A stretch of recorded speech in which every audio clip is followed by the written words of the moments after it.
vous aviez déjà une idée de ce que vous feriez comme journaliste? Parce qu'il y a quand même plein de volets, il y a de différents. Vous auriez pu vous lancer dans le sport, l'économie, non. Complètement. J'aurais pu, enfin, je crois. Derrière le fait d'être journaliste, il y a la volonté, je crois, d'être utile à la société. Donc, en fait, de traiter des sujets porteurs qui ont du sens, qui peuvent changer la vie des gens, qui peuvent faire en sorte qu'il y ait un peu plus de cohésion dans la société, disons, faire connaître des réalités. Et en fait, alors j'aurais pu faire plein de choses. Le sport, par exemple, je trouve ça très sympa. Mais j'aurais peut-être pas eu ce côté utile que j'aurais voulu donner à ce métier. Oui, c'est ça. Et du coup, c'est pour ça que quand j'ai découvert, alors j'ai découvert sur le tard, je dirais l'écologie, j'ai pas été, j'étais au scout, j'ai eu quand même une famille qui était assez consciente de tout ça, mais pour autant, dans ma vie de tous les jours, je faisais pas beaucoup d'efforts comme tout le monde en fait, mais c'est en apprenant au fur et à mesure que cette thématique existait, que c'était très important, que ça avait des implications incroyables dans le monde entier pour les générations à venir. En fait, je me suis dit, c'est le sujet d'une vie peut-être. En tout cas, c'est le sujet d'une carrière quand on est journaliste. Et je me suis dit, tiens, si j'ai la possibilité, j'aimerais bien tout miser là-dessus et si possible, devenir journaliste spécialisé en environnement. Donc, je ne dis pas que j'y suis complètement, j'essaye de tendre vers ça. Et ça serait chouette, en tout cas, je me dis que c'est un sujet porteur et qu'il y a de quoi faire pour toute une carrière, quoi. Mais vous abordez des scientifiques, vous êtes chargé de les interviewer. Quelque part, vous êtes le premier vulgarisateur aussi. Il faut que vous soyez le premier à comprendre, pouvoir répercuter la suite, quoi. Donc, c'est aussi un peu ça, ne pas avoir peur de poser une multitude de questions, parce que vous n'êtes pas scientifique au départ. Pas du tout. Je pense que c'est la première qualité d'un journaliste, c'est l'humilité, savoir dire je ne sais pas, le savoir le reconnaître. Et en fait, si je me pose ces questions-là, par exemple, il y a sûrement d'autres personnes qui se les posent aussi, donc il n'y a pas de problème de légitimité. L'important, c'est que tout soit le plus clair possible. Ouais. Et généralement, il n'y a rien de très compliqué, en fait. Il faut prendre le temps. Une fois qu'on prend le temps, c'est pas les faits qui posent problème. Ce qui me prend le plus de temps dans mon travail, c'est plus comment on fait passer le message, quel mot je vais employer, comment je dis telle ou telle chose, pour qu'en fait ça soit compris du plus grand nombre et surtout que le message passe le plus clairement possible. Mais ça, c'est le rôle du journaliste, c'est de faire passer le message. Oui, c'est ça. Le créneau que vous avez choisi, c'est l'humour. Enfin, c'est pour montrer qu'on peut aborder un sujet sérieux, mais avec la dérision qui est là aussi, quoi, faire réfléchir. C'est vraiment là. On veut casser, en fait, c'est un peu casser les mythes de l'écolo-moralisateur. Oui. Pas du tout, en fait, c'est juste. Et donc, moi, ce que j'aime beaucoup dire, c'est que les gens vont pas changer parce qu'on leur dit, écoute, il y a un problème avec le climat, il faut que tu sois un super-héros du climat, il faut que tu changes toi, sinon la faute, elle est sur ton dos. Ou alors il faut que tu fasses ça parce que c'est bon pour la planète. Je crois que ça n'a pas de chance de marcher auprès de tout le monde. Ça marche chez quelques personnes qui sont déjà très actives dans l'environnement, mais chez plein de personnes, en fait, ça ne marche pas. Et donc il faut plutôt communiquer sur ce qu'ils ont à y gagner, ce que je disais. En fait, les impacts que tu vas avoir sur ta santé, sur ton portefeuille, sur le lien que tu vas retrouver par exemple avec des commerçants locaux, ce que tu perds complètement alors dans les supermarchés par exemple. Donc je crois qu'il faut vraiment communiquer sur tout ce qui est positif, qui tourne autour de l'écologie, mais ce que les gens ont à y gagner personnellement. C'est ça. C'est vraiment... et donc voilà. Et après, on ne va pas passer notre temps à se lamenter non plus. Évidemment, le constat, il est pas ouf. Il est pas ouf, mais après, il y a plein de pistes de solutions aussi. On peut retrouver, du jour au lendemain, si on pose des bons choix, on peut se retrouver, selon moi, être plus joyeux, plus heureux dans sa vie, plus en cohérence avec le monde. Et donc je pense que... Ouais. Et puis surtout, avec Il n'y a pas de planète B, l'objectif, c'est de parler, à voir si on y arrive. En tout cas, on fait tout pour à un public encore plus conscientisé. Ah oui. En fait, on se pose beaucoup la question de comment on fait passer le message. Parce que convertir des convaincus, ça n'a aucun sens. En fait. Oui. Si, ça a sa place, évidemment. Mais en tant que média, et surtout en tant que média de service public à la RTBF, le but, c'est de parler au plus grand nombre. Et donc, parler à des non-convaincus, parler même parfois à des hostiles. C'est ce qu'il faut faire, en fait, si on veut avoir un changement dans la société et pas juste compartimenter, que les écolos sont encore plus écolos et que Oui. les anti-écolos sont encore plus anti-écolos, ce qui va juste créer des tensions dans la société. Ça n'a pas de Exactement. sens.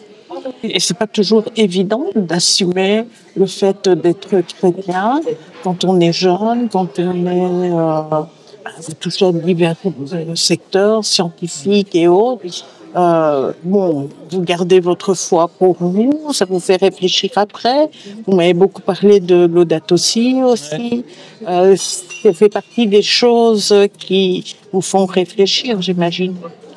Oui, tout à fait. En fait,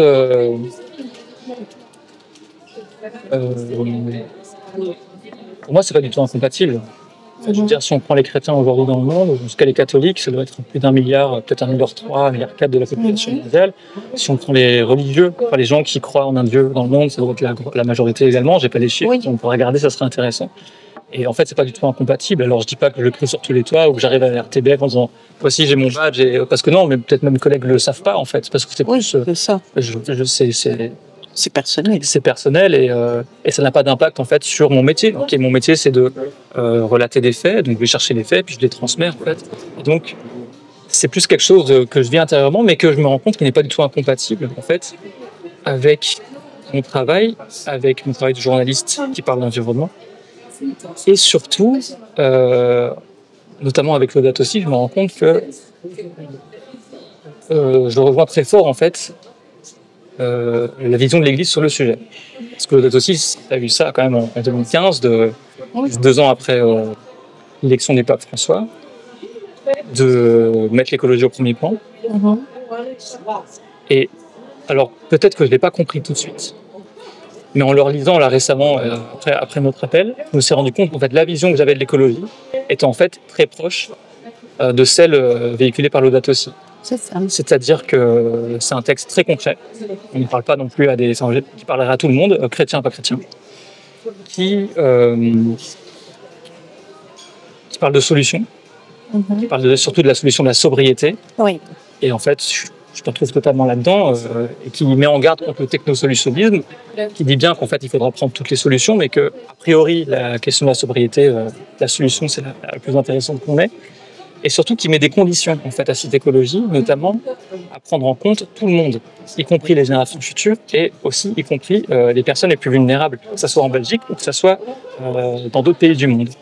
Et donc, cette solution, cette condition, et plus encore je l'ai noté, je dois dire le mot, parce que j'ai pris des notes ce matin.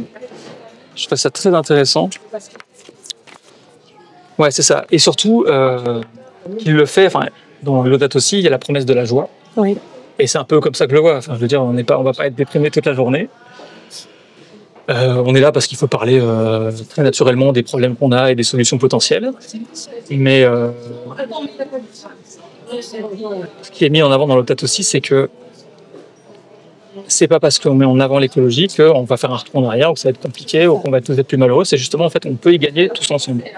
Donc moi, c'est ce que je pense aussi, au plus profond de moi, c'est que la vision d'avenir de l'écologie, c'est une vision plutôt heureuse, en fait, c'est une vision plutôt enviable par rapport à la vision d'avenir sans écologie, qui serait peut-être plus de pollution des eaux, plus de pollution atmosphérique, plus de pollution plastique, plus d'événements extrêmes qui vont avoir des énormes répercussions sur plein de gens, qui vont rendre un futur plus difficile pour mes enfants. J'en ai pas encore, mais j'en aurai peut-être pour les enfants, voilà, les Belges de demain, en fait.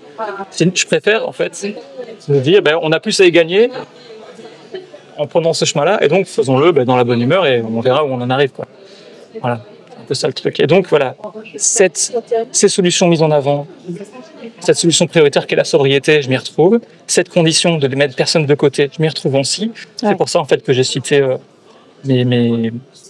mon expérience avec Fidesco dans les pays du Sud, parce qu'en fait, quand je pense concrètement aux dégâts du réchauffement climatique, notamment, je pense à eux. Et donc en fait, ça rend la chose très concrète pour moi. C'est très personnel, mais je pense à eux et je me dis, oui, en fait, c'est aussi pour eux qu'on le fait. On le fait pas simplement pour avoir un bon point et dire en fait qu'on a diminué les émissions de gaz à effet de serre de la Belgique. C'est un problème global.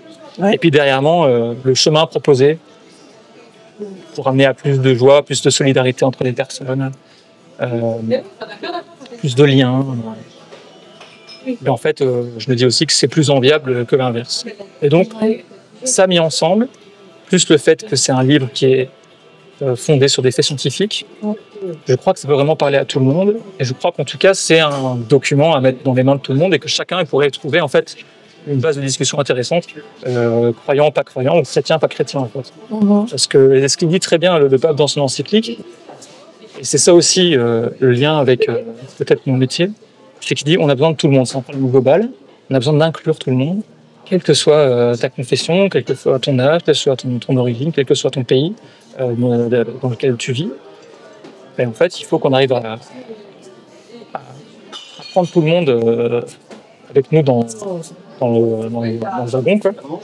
Et donc c'est pour ça, je pense qu'il a voulu cette encyclique très large et très concrète, en fait. Ouais. Très simple, très accessible, c'est pas compliqué à lire. Non, c'est ça. Ça peut être très riche, je pense qu'on peut prendre vraiment du temps à analyser chaque phrase, etc. Mais c'est très accessible. Oui, tiens, et quel est le geste écologique dont vous êtes le plus fier, celui qui est devenu votre quotidien ou que vous faites régulièrement et que vous dites là, je fais du bien à la planète? Ah ben clairement, c'est mon métier du coup. Parce que je pense que quand on agit sur, voilà, c'est des petits gestes, mais quand on agit sur son empreinte carbone individuelle, en Belgique, on va agir sur 13 tonnes de CO2 par an et par habitant en moyenne. Alors que, par exemple, en mettant ton métier en adéquation avec l'écologie, par exemple, tu peux toucher beaucoup plus de monde. Je vais prendre mon exemple à moi, parce que c'est celui que je connais, mais en tant que journaliste, on va traiter un sujet, par exemple, sur la pollution plastique. Ouais. On va traiter un sujet, par exemple, sur la consommation de viande. Et potentiellement, on va toucher X personnes qui vont pouvoir, elles aussi, avoir un impact sur l'empreinte carbone. Et donc là, on parle plus de 13 tonnes, on va parler d'une empreinte beaucoup plus grande, en fait. Et donc, c'est là où je me dis, j'ai une utilité. Et du coup, c'est là où je me sens plus heureux. C'est-à-dire que quand je vais préparer un sujet, que je le vois qui se met en œuvre grâce au travail du réalisateur, de la présentatrice, des graphistes, des scripts, du monteur, etc. Et je me dis, on a quelque chose qui va permettre de toucher les gens. Et je me dis, si c'est bien, enfin, si je me dis, on a vulgarisé un sujet, je crois qu'on l'a bien vulgarisé et il va pouvoir avoir de l'impact. C'est ça qui me rend le plus heureux et je pense que c'est ça qui a le plus de poids. Et après, pour n'importe qui, ça peut être ça. En fait, ça peut être rejoindre des associations. En fait, avoir un impact sur une empreinte carbone collective, pas seulement sur la scène, c'est ça qui a le plus d'impact. Et vu qu'on travaille quand même 8 heures par jour, 5 jours semaine, ça peut être ça qui peut avoir le plus grand impact. Donc, par exemple, on est dans une entreprise, qu'est-ce qu'on va faire pour que cette entreprise prenne ses enjeux en main? Typiquement, ça peut être ça. Ou alors, si je suis étudiant, quel métier je vais choisir pour avoir l'impact le plus fort possible. Que ce soit dans l'ingénierie, que ce soit dans le journalisme, que ce soit dans la climatologie, n'importe quoi en fait. Voilà.